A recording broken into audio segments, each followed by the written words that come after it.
Hola, ¿qué tal? Buen día a todos. Me presento, mi nombre es Yadira Arriaga, soy matemática, estudié matemáticas aplicadas y computación, después una maestría en administración y políticas públicas, y bueno, actualmente soy asesora del secretario de Estado en mi país, en México.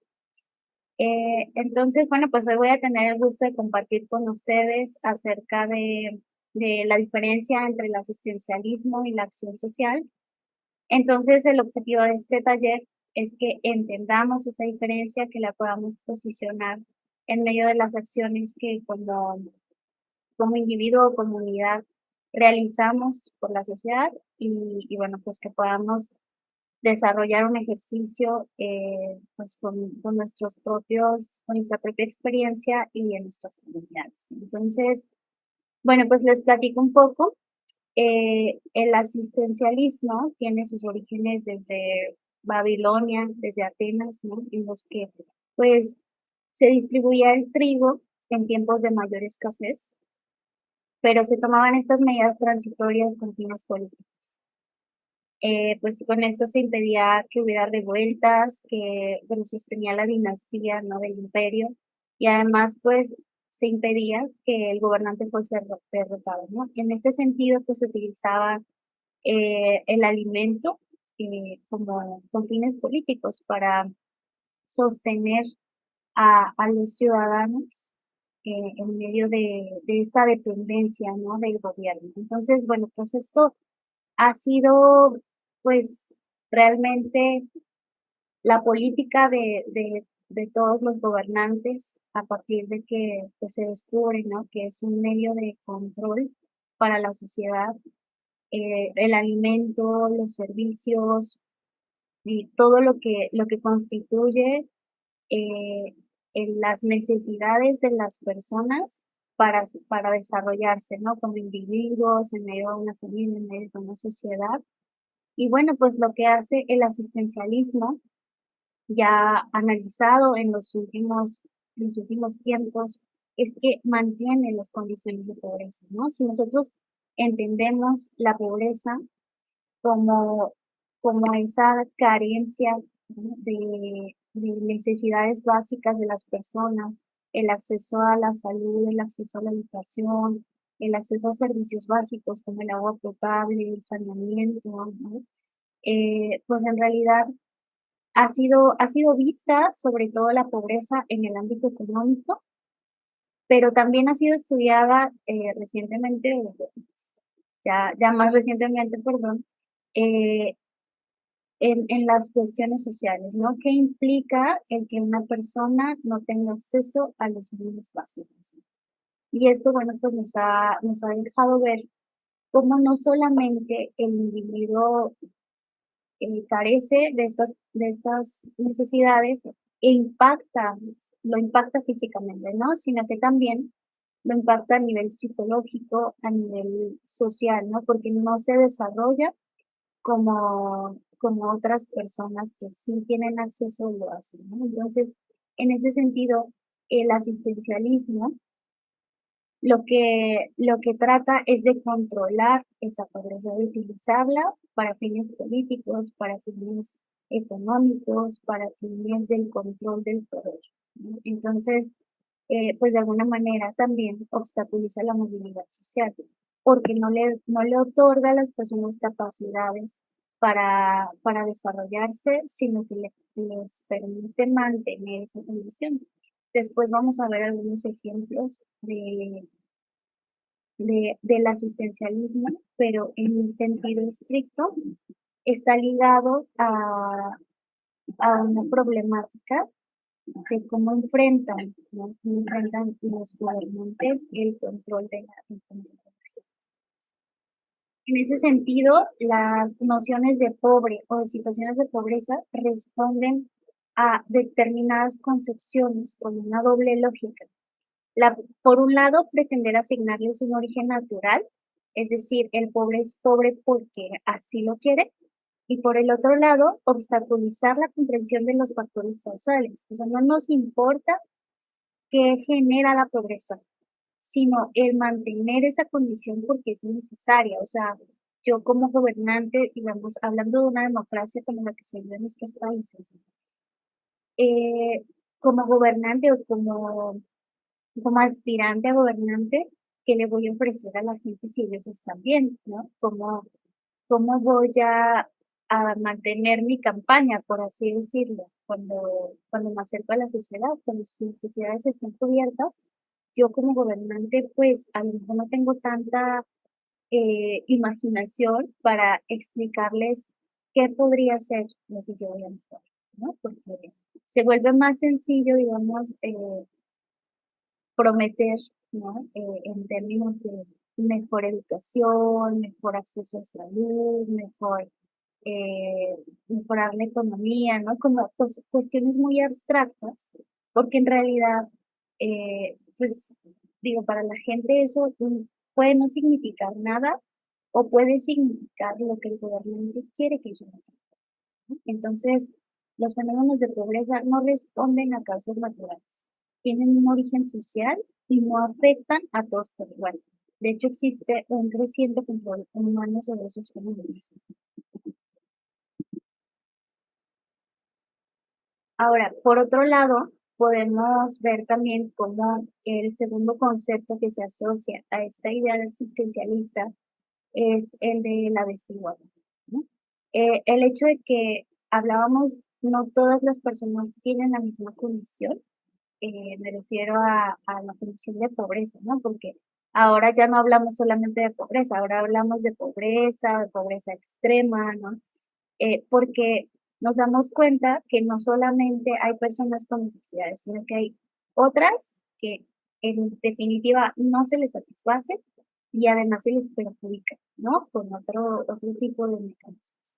Entonces, esto nos implica que hay un esquema de desigualdad en el que toda la riqueza que se genera en el país no la reciben todos por igual. O sea, digamos, alguien que es pobre podría mantenerse pobre así por muchos años.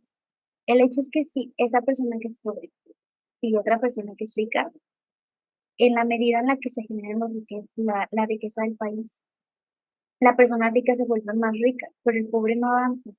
Entonces, este empieza a generar una pobreza extrema. O sea, sus condiciones van no manteniéndose, sino disminuyendo aún, porque la diferencia ahora es más grande.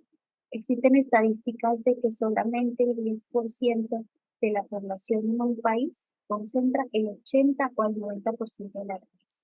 O sea, quiere decir que si nosotros en una condición media nos consideramos como con las necesidades satisfechas, ¿no?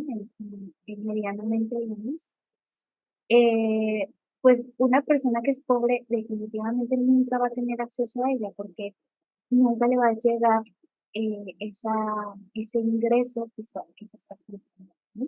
Entonces, en los países tercermundistas, la mayor parte de la población continúa excluida del proceso material en que viven en sus países. ¿Por qué?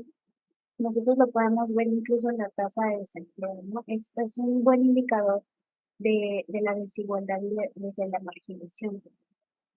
A pesar de que el país sigue progresando y a lo mejor la economía ya no está tan estancada, sino que va desarrollándose, nos damos cuenta que la tasa de desempleo se mantiene. Y esto es porque en otro sector está creciendo el empleo informal, quizás, ¿no? Pero ese empleo formal o informal no significa que esté bien pagado. O sea, incluso pues, no solamente, bueno, a lo mejor lo podemos comparar, por ejemplo, en el salario mínimo, ¿no? Nosotros tenemos un salario que es el mínimo que puede ganar tal vez el personal obrero, pero ese salario no puede que se mantenga durante muchos años cuando la economía sigue evolucionando y sigue creciendo. Entonces, con ese mismo salario yo no puedo comprar las mismas cosas. Tengo acceso a menos porque, pues, evidentemente los precios van aumentando, ¿no? Y entonces empezamos a ver cuestiones de deserción escolar, en el que no solamente ya no hay empleos formales, bien pagados, sino que además que la gente que se está empleando en cuestiones informales o no tan bien pagadas son personas que dejaron la escuela, que dejaron de pensar en que era una posibilidad el estudio porque pues ya no hay las condiciones para mantenerme estudiando, yo necesito generar ingresos, ¿no? Y esos ingresos pues tendrían que poder ser buenos para nosotros, ¿sí? Entonces, esta idea asistencialista que utilizan los gobiernos como una política incluso dentro de sus contextos de política social, está muy enfocada a mantener las condiciones sobre las cuales vive la gente. Es decir, si yo le otorgo dinero a una persona sin capacidades de decisión, me refiero a alguien que simplemente creció y nunca supo que había una escuela, no supo que era sumar, que era como negociar, intercambiar cosas, pues simplemente va creciendo. Y si yo le otorgo ese dinero, pues el dinero va a usar en satisfacer sus necesidades primarias.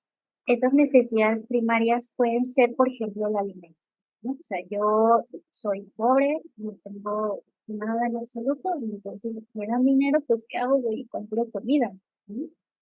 Pero si estoy en una situación más complicada, digamos que sí tenga medianamente algunas cosas, pero pues mentalmente yo no estoy bien, ¿sí? Porque la pobreza trae consigo, y esto está también comprobado, trae consigo problemas de salud mental, o sea, trae depresión, trae ansiedad, trae otro tipo de situaciones en las que, pues yo con dinero realmente lo que voy a hacer es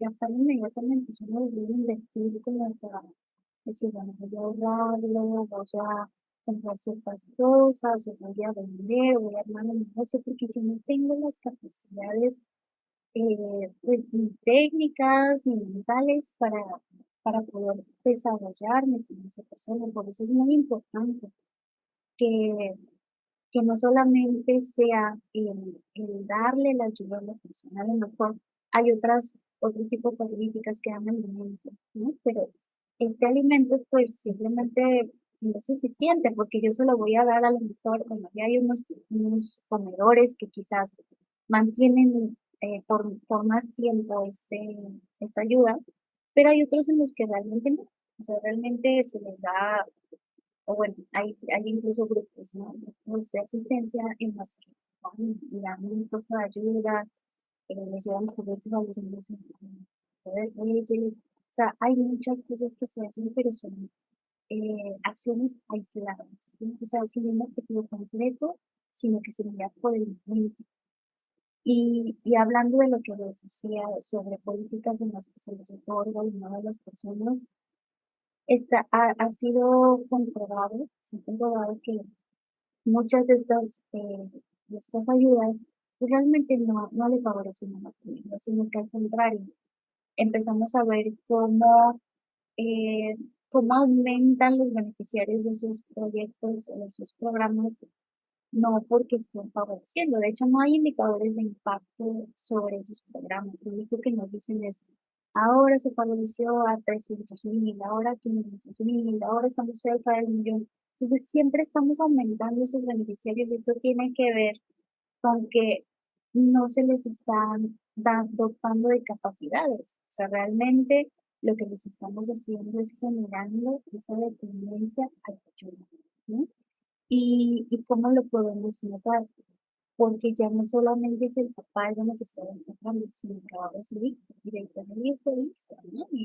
Y nos damos cuenta que realmente estamos tratando y, y, y, y, y para las personas, para los beneficiarios, parece que ganan, ¿no? Parece que le ganan al gobierno porque pues nunca nos dan nada y ahora que está este programa, pues nos han favorecido porque nos dan dinero. Pero, ¿qué ha pasado con estos programas? Que primero se le daba a la cabeza de familia, ¿no? Que era el señor, el papá. Después dijeron, no, es que realmente lo único que estamos haciendo es alentándolos a comprar alcohol, ¿no? Porque pasaba mucho día de paga, se daba, se aumentaban las ventas del alcohol. Entonces ya no hay que dárselo al papá, sino a la mamá. Pero entonces la mamá es golpeada por por el personaje, por el esposo, porque no le da dinero. Entonces, realmente, ¿qué se está fomentando, no? O sea, el dar dinero está enfocado, no está analizado desde un sentido económico. Desde la pobreza implica falta de dinero. Y volvemos a lo mismo que les decía al principio. La pobreza, enmarcada desde un sentido económico, no nos permite analizar las consecuencias sociales, las consecuencias psicológicas de la persona en pobreza. ¿Y cuál es esta condición de pobreza? Nos tenemos que acercar a las comunidades, porque no es lo mismo la pobreza en un barrio bajo de Colombia, ¿no? Que de Venezuela, que de Puerto Rico, que de México. ¿Por qué?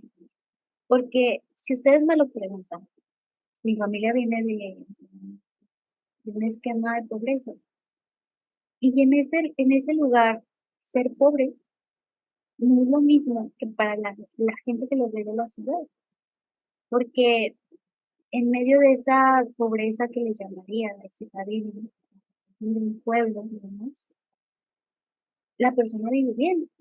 O sea, tiene sus pollos, tiene su ganado, tiene sus cerdos, tiene con qué alimentarse. Es más, tiene su huerto, y es más sustentable que una persona sin empleo que nace, ¿no? Porque pues realmente puede que no tenga piso de cemento, puede que no tenga techo de cemento, puede no tener el agua eh, entubada, ¿no? Pero de alguna manera tiene acceso a los recursos, tanto naturales como, como los que él mismo con su trabajo pues, pues genera, ¿no? Entonces, tenemos que ser muy cuidadosos, ¿no? De a qué le vamos a llamar pobreza. Por eso la pobreza es catalogada como un concepto abstracto, porque no significa lo mismo para cada país y no significa lo mismo para cada gobernante, porque cada uno que llega le da una connotación distinta para sustentar las políticas sobre las que quiere actuar o las que quiere implementar en la sociedad. Entonces, no nos creamos mucho este concepto de pobreza que nos digan, porque entonces tendríamos que ver a quién estamos estudiando para llamarlos pobres, ¿no? Porque muy probablemente, y nosotros lo vemos, ¿no? En las ciudades que están todas pavimentadas, pues sí, pero estamos arrojando toda la lluvia, todo el agua de lluvia a las tuberías. Y ya no la estamos aprovechando, ya no la está absorbiendo la tierra, ya nos estamos acabando los montes acuíferos. Entonces, hay una preocupación ahora en las ciudades por todo eso que le hemos llamado desarrollo, por toda esa pavimentación, por todo ese acabar con la vegetación, por todo ese acabar con las plagas y los animales, pues porque a veces puede que esas cosas que son desagradables, ¿no? Para vivir, para lo que le llamamos la vida cómoda, puede que tenían sentido en la naturaleza, ¿no? Y que estas personas del ámbito rural, pues lo saben aprovechar y saben vivir con ello y aún, pues, aún han mantenido estas condiciones porque les son necesarias, ¿sí? Entonces, tenemos que cuidar mucho la intervención que hacemos en las comunidades porque no todo beneficia a las personas, ¿sí? Eh, que desde luego, si estamos hablando de un esquema capitalista, si tú le dices a las personas te vamos a dar 1.000, 2.000 pesos mensuales, pues evidentemente les genera un placer, ¿no? Ya no sea porque lo necesiten, porque puede que vivan bien, sino que pues les genera placer, decir, bueno, alguien me da algo, alguien me da dinero, y esto me puedo comprarme algunos gustos, algunas cosas, y bueno, pues para la menor, de verdad es una menor cantidad de personas, sí lo necesita, y lo necesita pues para una independencia. Entonces, bueno, pues considerando que al mismo tiempo la intelectualidad se ha ido desarrollando, pues también ha habido personas preocupadas, ¿no?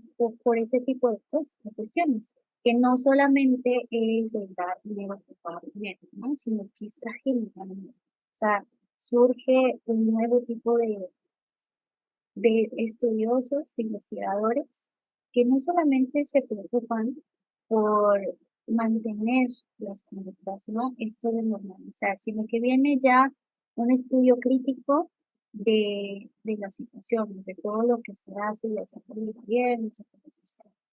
El caso es que, bueno, pues se empieza a estudiar esta idea de acción social, ¿no? La acción social, pues definida, ¿no?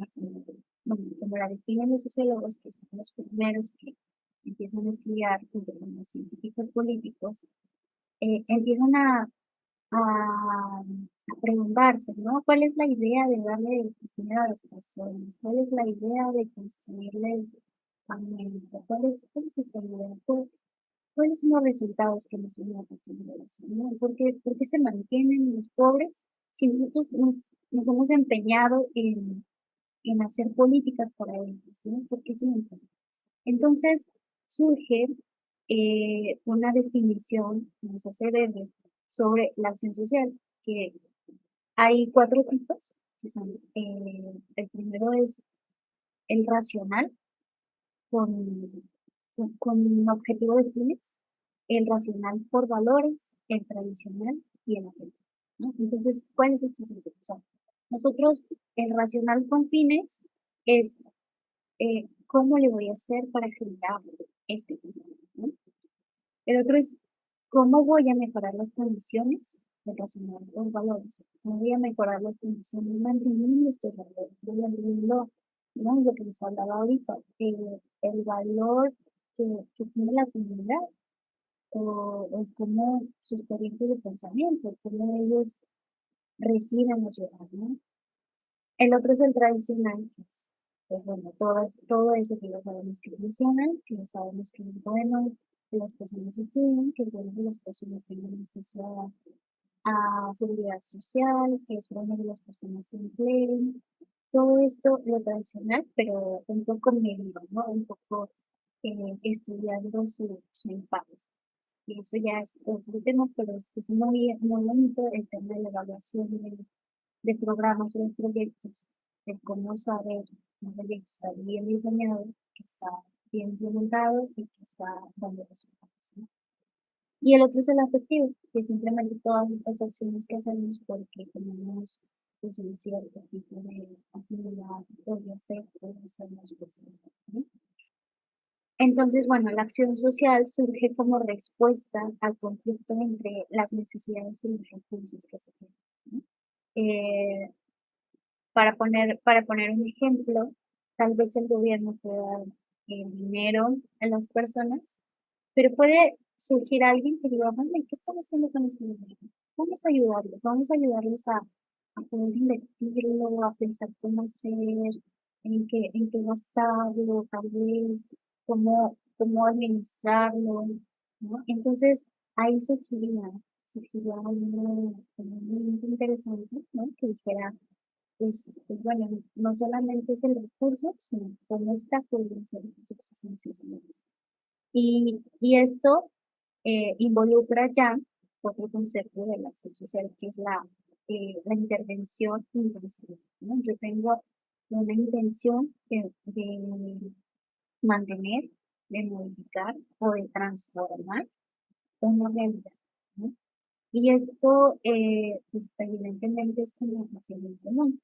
La acción social tiene que ver con la acción individual o colectiva, pero que está pensando en cómo transformar la conducta de otros, no sobre lo que me impacte a mí, sino simplemente el poder decir cómo hago para que las personas actúen de una manera diferente por el bien común.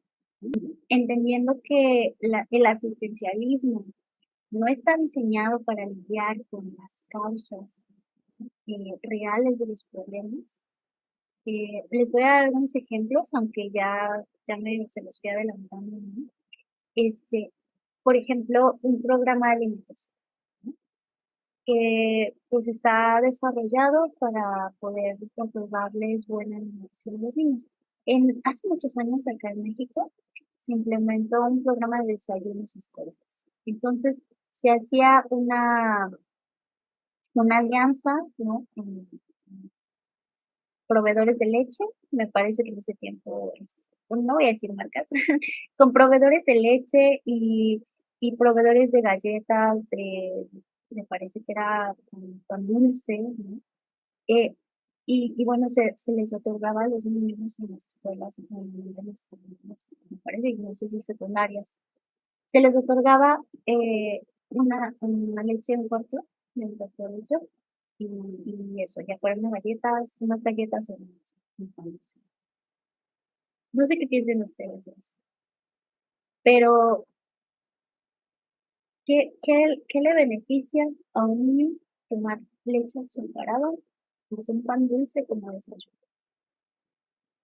Y eso, o sea, realmente había niños que terminaba eso en la basura, estaban tirados por ahí, no se lo tomaban completo, es más, le hacía daño la leche, ¿no? Porque ahora sabemos que hay gente alérgica a la leche, en ese momento no se pensó así, pero ¿y eso qué? ¿No? ¿Cómo lo beneficia? ¿En qué le ayuda? Es más, si el niño no iba a la escuela, ¿cuál era el sentido? ¿No? Entonces, si ustedes se dan cuenta, aquí solamente es como desde una perspectiva de escritorio, de yo, ¿qué significa la pobreza para mí? Pues el hambre, entonces les voy a dar de comer. ¿Y qué les voy a dar? Pues algo que los llene, ¿no? El pan dulce, pues de verdad los llena. Y la leche azucarada, pues también. Entonces, pues bueno, o sea, hay una desvinculación entre el resultado que yo estoy esperando y la política social que estoy viendo. Otro ejemplo, el apoyo a las familias unidas. Dinero, dinero a las mamás solteras. Pero como es un apoyo pensado en género, pues no le doy a los papás solteros. Y no me importa si trabajan o no. Y si se lo doy a las mujeres, pues la mujer, ¿qué dice? Pues, pues me mantengo aquí. Este, incluso hay personas que mienten, ¿no? Que dicen, no nos casamos para que no seamos esposos.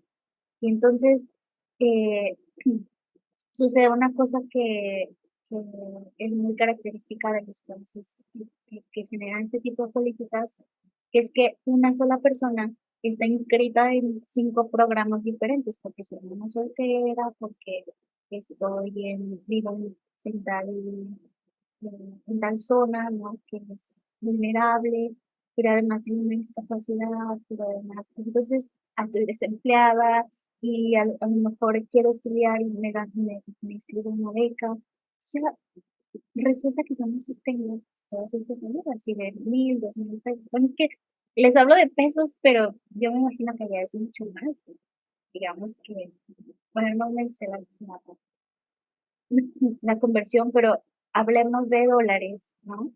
Si en un programa dan $200 y en el otro 300, entonces ya van 500, y entonces a lo mejor en los otros dos, otros 100 más o 200 más. Entonces, realmente yo estoy recibiendo la ayuda del gobierno y eso me incentiva a mantener mi condición. Porque en el momento en el que yo empiece a trabajar, me van a quitar el programa de desempleo. En el momento en el que yo me caso, me quitan el de madre soltera.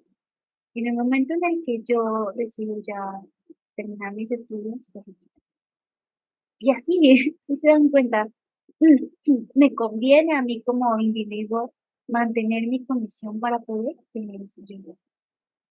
Entonces, no me están generando la capacidad de decidir o de mejorar, sino que me estoy convirtiendo en independiente de esa ayuda económica, ¿no? Y así podemos pues, tomar otros programas, ¿no? El programa de empleo que les decía, hay unos programas que dicen, bueno, pues vamos a combatir el desempleo, los vamos a capacitar, les vamos a enseñar, a dar herramientas, y entonces yo me inscribo y resulta que sí, que me dan unos talleres, que me capacitan, que me enseñan, pero al final de cuentas yo no quería estudiar eso. O ese taller no me sirve porque resulta que la empresa no tiene necesidad o me piden experiencia, o me piden, o sea, no me está sustituyendo, no me está, perdón, no me está dando nada, no me está generando las capacidades que yo necesito para trabajar. Me está enseñando algo, pero es como darme un taller de costura, o sea, realmente es más como un pasatiempo que como una capacitación para la vida o para el trabajo, ¿no? Entonces, pues realmente son programas que no, que más bien generan un estigma social, o sea, a los pobres hay que ayudarlos, a los pobres hay que darles, porque pobrecitos, ¿no? Realmente es una actitud de caridad, ¿no? La que se tiene con ellos, más allá de, de habilitarlos, ¿no? Incluso está caracterizado este tipo de programas por ser, pues, por ser una forma, digamos, de violencia institucional. O sea, como Estado, fallas al darle al pobre su condición de pobre y mantenerlo ahí, ¿no? O sea, les generamos esta dependencia y este conformismo, ¿no? Hacia sus condiciones. Entonces, bueno, los ejemplos que tenemos como parte de la acción social, ahí me parece que en Puerto Rico hay una universidad comunal. O sea, alguien dijo, bueno, pues, ¿por qué no ayudamos, por qué no generamos nosotros nuestra propia universidad? Y entonces comenzaron a interrogar, ¿no? A entrevistar a las personas de la comunidad, quién puede ayudar, quién puede enseñar, qué programas. Y empezaron realmente a unirse como comunidad y generar esta universidad, una universidad comunal en Puerto Rico, en la que, bueno, pues también le están generando a los jóvenes estas capacidades para poder desarrollarse en lo profesional pues evidentemente en su comunidad, ¿no? Porque pues les enseñan cosas que ellos saben hacer, entonces realmente los habilitan para la vida, ¿no? Hay también centros de cuidado, ¿no? En donde las mujeres que necesitan trabajar se reúnen para cuidar a los hijos, ¿no? Entonces algunos se van turnando, van contratando gente, entonces ya también generan empleos, pero al mismo tiempo ellas están desarrollando un profesional o a lo mejor las personas que necesitan estudiar, pero que se están agrupando por el bien de todas, ¿no? Por el bien de esa comunidad. Hay también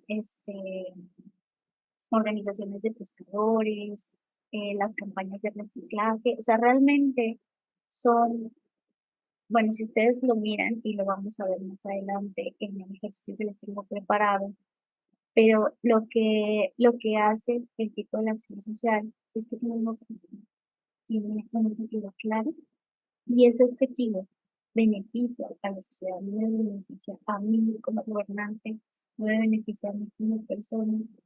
Eh, Evidentemente, pues hay organizaciones eh, que pues se lucran, ¿no? Con este tipo de acciones, pero que el objetivo es generar el bienestar de la persona, bueno, no de la persona, sino cada persona dentro del grupo en el que nosotros queremos impactar.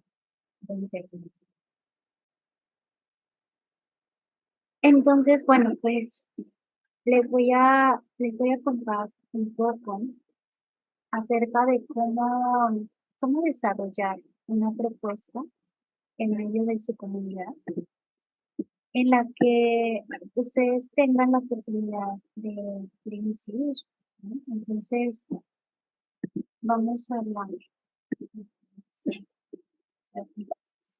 Vamos a hablar de lo que es la teoría del cambio y ya irán viendo hacia dónde vamos, ¿no? Entonces, una teoría del cambio dice despliega las intervenciones, un programa o una iniciativa con resultados deseados. Cada intervención vinculada a un resultado que representa un entramado complejo de conexiones causales y supuestos vinculados con ese capítulo. La teoría del cambio provee un modelo para probar hipótesis y supuestos de las acciones que al implementarse producirán los mejores resultados. Entonces, ¿qué es una teoría del cambio? Primero, ¿qué es una teoría? ¿No? Algo que sabemos que puede funcionar. Y el cambio implica, eh, pues el modificar una situación.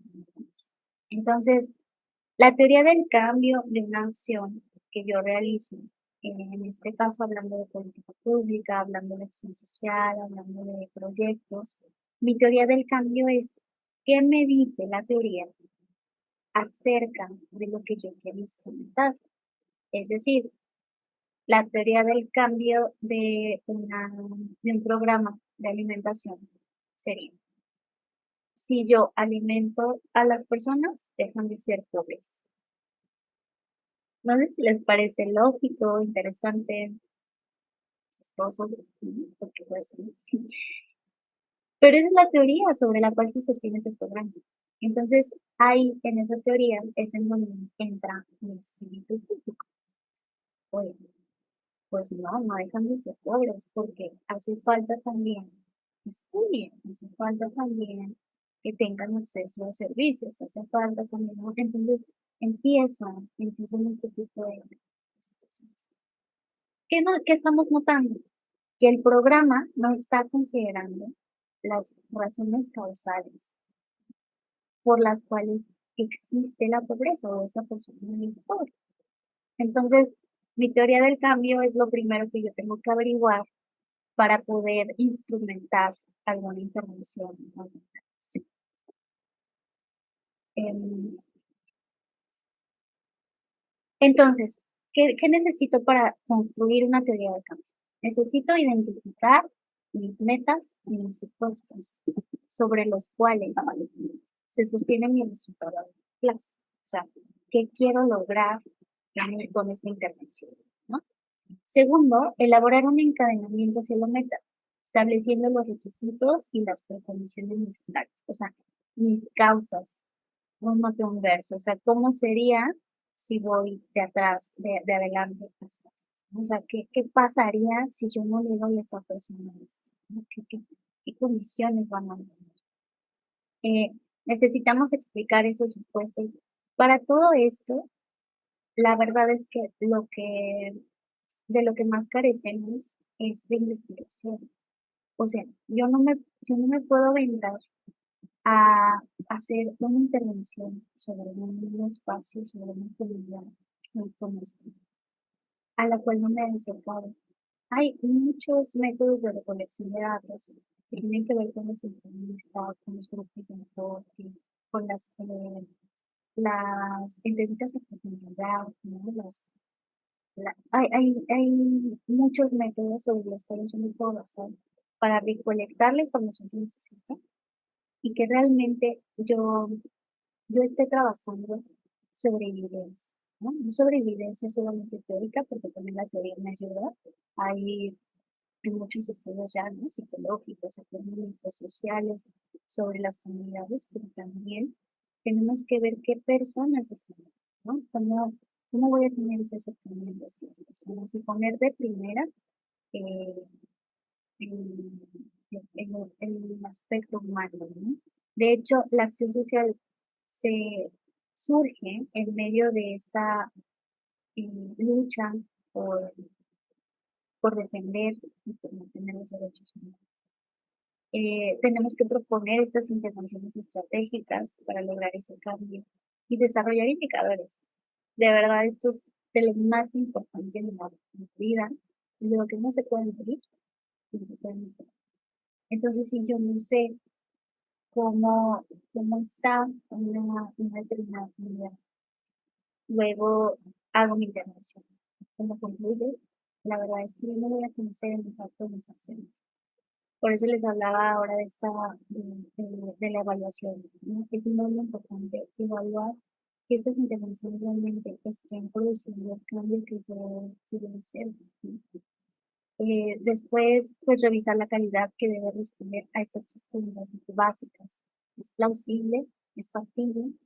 ¿Se puede probar? O sea, qué interesante de verdad el poder saber que lo que yo estoy haciendo realmente puedo comprobar que mejora las condiciones de vida de una persona o de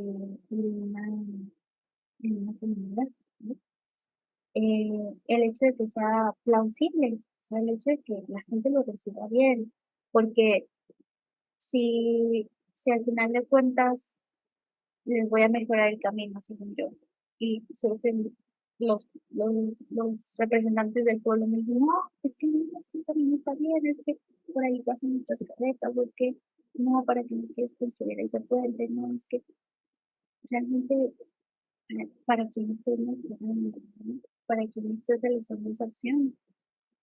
Y finalmente resumir esta nota, o sea, que yo pueda transmitir en un mensaje muy claro, en un mensaje muy breve. Y aquí yo les diría, en una oración, ¿cuál es esa prioridad? ¿No? Así como les enseñé esta de las personas pobres tienen hambre, si les voy a comer, es pobre, ¿no? O sea, algo así, algo muy sencillo. Es en lo que tendría que terminar mi actividad, con una simple oración.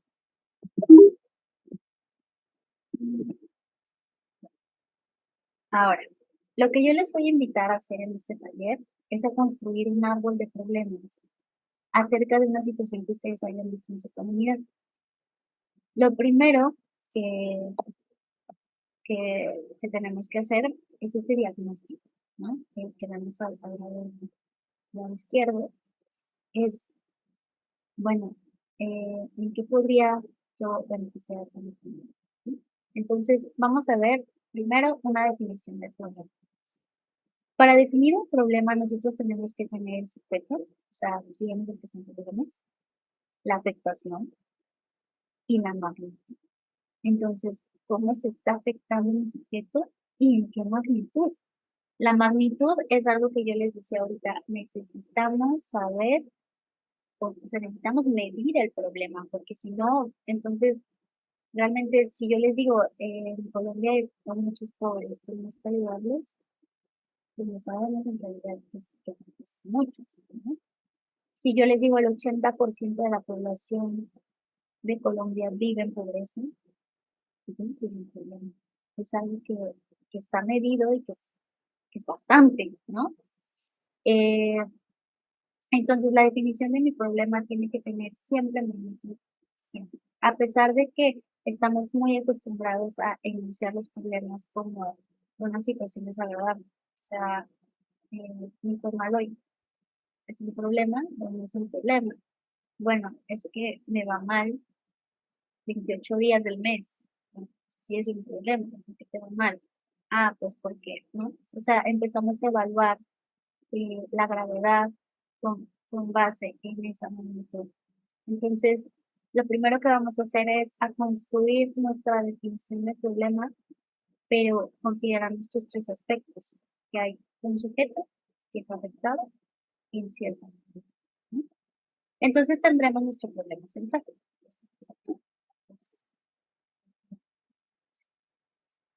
Las flechas azules. Y, y a partir de ahí vamos a identificar las causas, subcausas, efectos y subefectos, ¿no? Por sí, ¿no? Como la consecuencia de ese efecto. Entonces, si nosotros tenemos un problema central, que es que el 20% de las personas entre 15 y 20 años desertan en la escuela, ese es un problema central. Pero porque desertan, entonces yo me tengo que meter a investigar a las estadísticas, a la teoría, a la academia, incluso que dice la academia, porque ya, o sea, a lo mejor no lo han investigado para Colombia, pero sí lo han investigado para Chile, que es lo que hacen, lo han investigado para Bolivia, ¿no? Entonces, nosotros podemos determinar, ¿no?, las causas tanto por fuentes primarias como por fuentes secundarias. Las fuentes primarias pues va a ser que evidentemente yo vaya a entrevistar a las personas, que hagan muestreo, que hagan mapeo, que haga eh, pues, un censo, incluso no puede hacerlo con las personas de entre 15 y 20 años en mi comunidad y saber ellos por qué desertan, por qué ya no quieren ir a la escuela, ¿no? Entonces va a aparecer ahí pues que necesitan trabajar, que los corrieron de su casa, que se metieron a un grupo delictivo, que, que no, este, que no les gusta la escuela, ¿no? Entonces empezamos a ver todas esas cosas. Y de esas sus subcausas, ¿no? O sea, si no le gusta la escuela, pero ¿por qué no le gusta la escuela? Ah, bueno, es que la infraestructura está muy terrible. A lo mejor es una escuela que quedó dañada muchísimo y entonces, ¿cómo me voy a meter ahí? ¿No? O sea, puede ser una causa de verdad tan simple que a veces, bueno, y un día si quieren les comparto ejemplos paradigmáticos de políticas públicas que se detuvieron por una tontería, básicamente. Y, y bueno, de ahí nosotros vamos a investigar, pues, ¿no? ¿Cuáles son esas causas y esas causas por qué están ahí? Y los efectos, o sea, ¿qué provoca la deserción escolar? Ah, bueno, pues por un lado va a haber consecuencias a nivel individual, o sea, que sean personas que no tienen un buen ingreso, que mantienen sus familias de pobreza, que al contrario, que hay embarazo adolescente, o sea, un montón de efectos que vamos a encontrar. Y entonces tendremos construido esto que le llamamos el problema, que si se fijan, vamos del diagnóstico a la actividad económica, ¿no? Entonces, ¿cuál es mi diagnóstico? Que este, que hay algún problema, ¿no? Con los jóvenes y nos vamos de ahí a la definición del problema y empezamos a indagar sus causas y sus efectos. ¿Qué pasa a partir de aquí? De aquí, nosotros vamos a construir esa teoría del cambio de la que les hablaba. Si yo tengo, eh, si yo tengo identificado el, las van a ser, vamos a equipararlas a los medios, ¿no? O sea, yo tengo que tener medios para un objetivo. O sea, vamos a transformar nuestro problema en un objetivo. Entonces, mi problema es que el 20% de las personas entre 15 y 20 años desertan de la escuela. Mi objetivo, ¿cuál va a ser? No va a ser que ese 20% ya no deserta. O sea, no puede ser en totalidad, porque entonces pues, querría, bueno, la meta es muy alta, muy aspiracional. Mi objetivo central va a ser reducir el porcentaje de deserción escolar. Reducirlo, o sea, si el siguiente año es el 19, por causa de mis acciones que supongo que tiene que ser, ¿no? Porque puede no imputarse al programa este resultado, que esto ya después, o sea, que mucho gusto se los comparto, pero es un tema de evaluar el impacto del programa, que realmente sea atribuible el resultado a mis acciones. Si yo lo reduzco a un 19%, pues eso ya está genial, pero no puede aumentar, ¿no? Ese sería mi objetivo central, el reducir este, mi, mi deserción escolar. Y aquí tenemos tanto los medios como los fines, ¿no? Entonces, el medio significa en todo lo que yo puedo incidir para reducir la deserción escolar. Entonces, voy a aplicar mis medios con base en mis causas, ¿no? Si mi causa de deserción escolar me dice el joven que es porque se introdujo al mundo de las drogas, entonces mi medio va a ser atender directamente eh, a esa población adicta, ¿no? Sí, otra de las causas fue que, que pues necesitaba trabajar, pues entonces yo tengo que cubrir con políticas o con un medio de generación de ingresos. Eso bien se puede adaptar con la escolaridad, pero pues quizás en su comunidad no hay la forma, entonces yo tengo que hacerlo, ¿no? A lo mejor le enseño talleres no sé, de cómo hacer arepas, de cómo hacer mermelada, de cómo comercializar, de cómo ahorrar, temas del manejo de la administración, de su emprendedurismo, ¿no?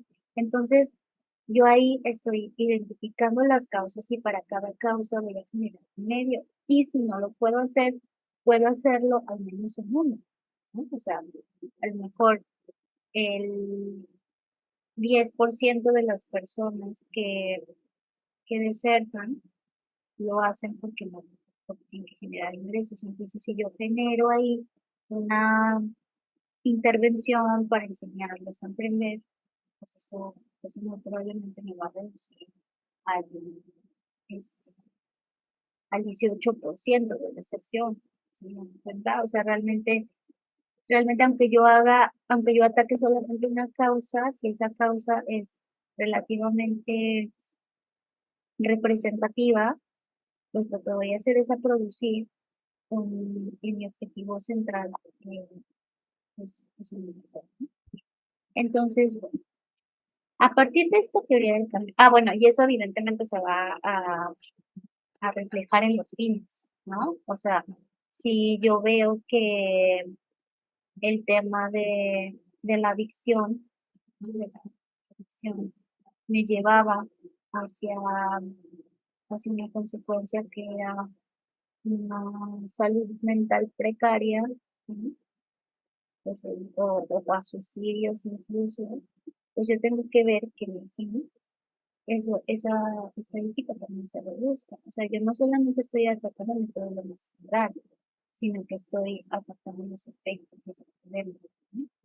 Entonces, pues veremos aquí, si ustedes ven del lado derecho, es que no estoy segura de la ciudad, como que señalo, pero si ustedes miran aquí, identificamos, ¿no?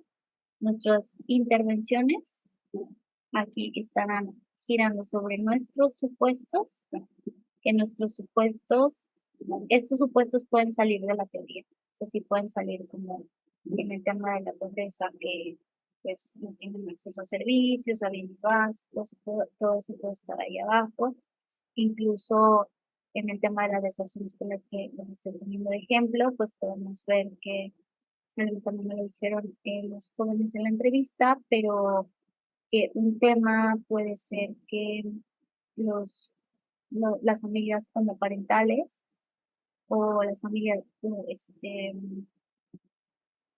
que de los cuales los niños fueron abandonados, pues ellos regularmente abandonan la escuela, ¿no? Una cuestión emocional, presupuesta, todo eso pues en los presupuestos.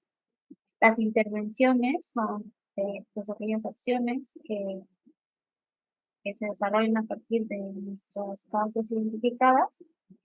La cadena causal, la cadena causal es eso que nosotros encontramos en la teoría.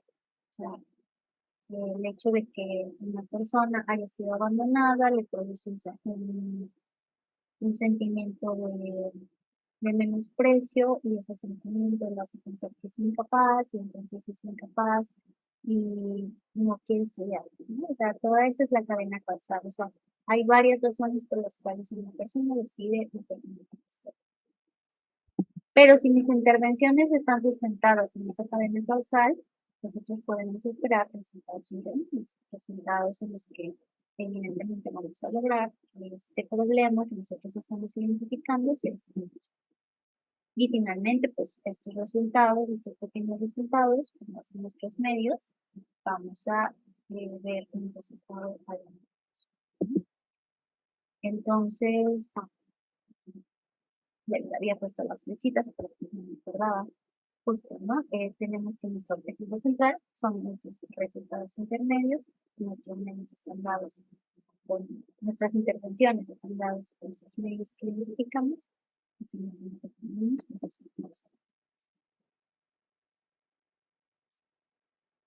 Bueno, pues más en esta presentación, yo espero que les haya quedado pues claro de cómo se construye, ¿no? Primero un problema que tiene que estar orientado a un fin, ¿no? Hablábamos de la acción social, de ver un fin, un valor, de lo tradicionalmente o lo afectivo, pero sí tenemos que esperar un resultado. Tenemos que construir esa teoría en medio de nuestras intervenciones para que no sean acciones aisladas, ¿no? O sea, ¿yo qué pienso lograr? Porque es que cuando nosotros decidimos ayudar, nuestra ayuda puede estar muy bien intencionada, ¿no? Podemos querer quitarle el hambre al niño que vemos en la calle. Y yo sé que no podemos ser tan, no podemos tener el corazón duro de decir, no se lo doy porque pues, ni lo ayudo. No, no se trata de olvidarnos de esas acciones eh, pues naturales que tenemos de ayudar, ¿no? Evidentemente, no, si ustedes ven a una persona en la calle que necesita ayuda, pues, por supuesto ayudarla, pero tener en cuenta que si nosotros queremos generar una acción social, o sea, un bien común, un bien para la sociedad, no podemos hacerlo aisladamente. O sea, no podemos empezar, pues, ¿cómo ven si mañana vamos al asilo y nos encontramos con todos los viejitos? Y yo, ¿cómo ven si mañana? No.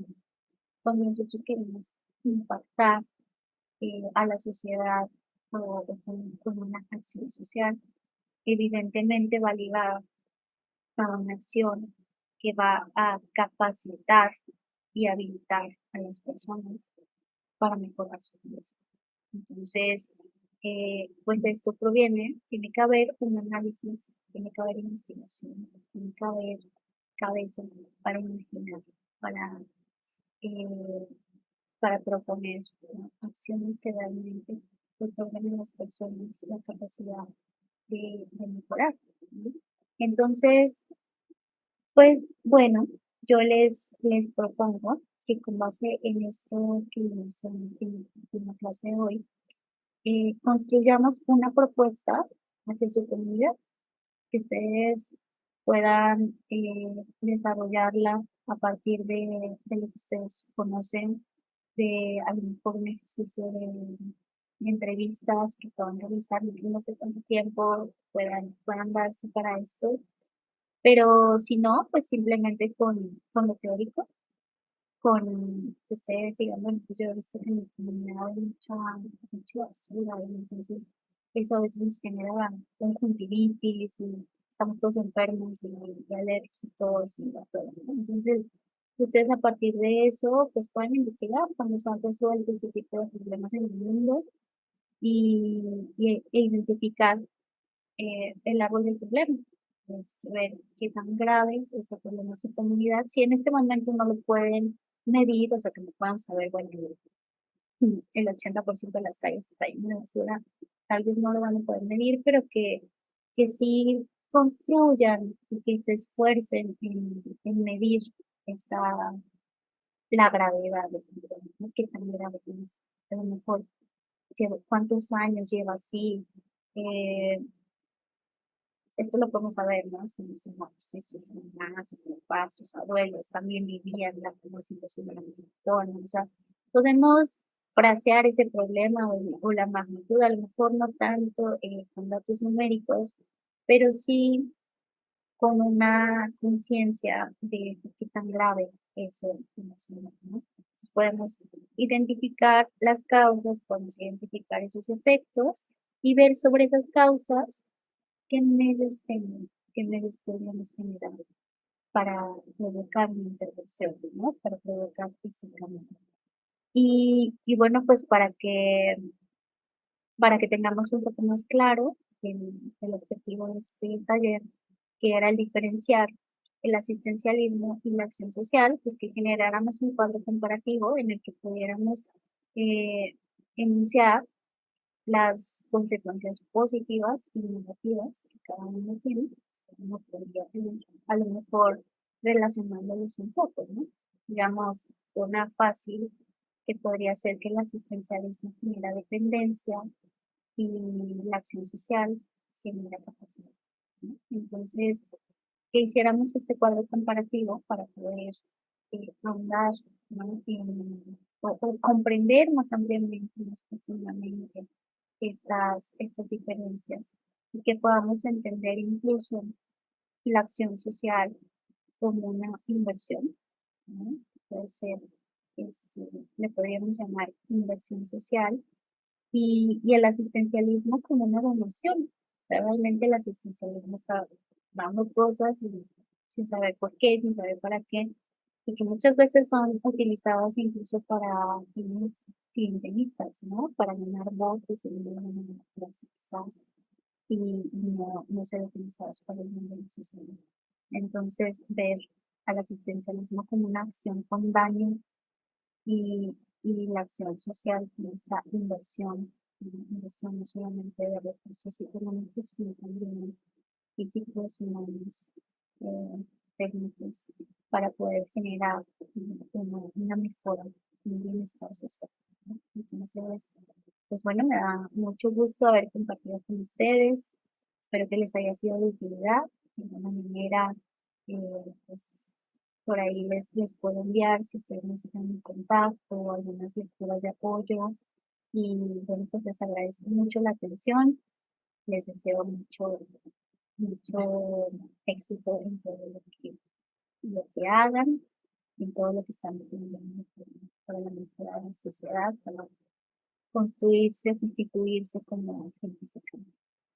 Un abracito.